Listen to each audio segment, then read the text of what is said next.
Here we have a golden chanterelle mushroom. These are one of the most delicious, readily available mushrooms in the Pacific Northwest every fall. And they're really easy to identify too, which makes them a fun first mushroom for people to get into. Obviously the golden color is going to be really easy to tell.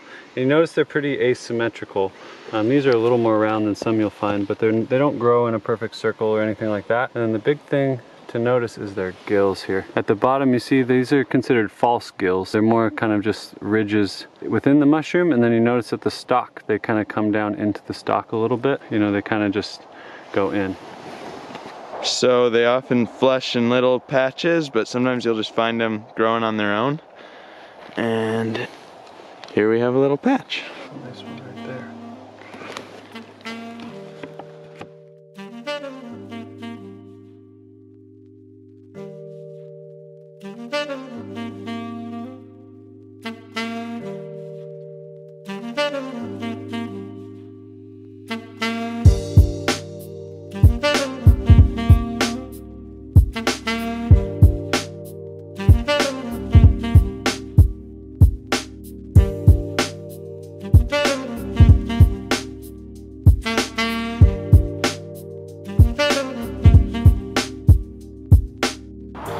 Another edible and sought after mushroom, the lobster mushroom.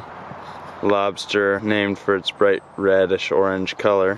These are actually a type of mushroom that starts out as another type of mushroom and becomes parasitized to then turn this color and become edible.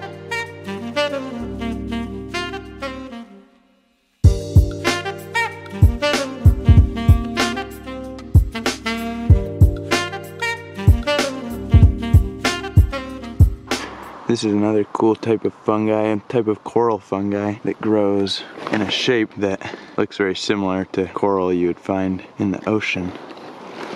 And it's just popping up here. It's good to look out for other types of mushrooms and fungi when you enter a forest looking for chanterelles, as seeing other mushrooms indicates that there's a lot of fungal activity in these woods. Now back to the car with a bag full of chanterelles and lobster mushrooms.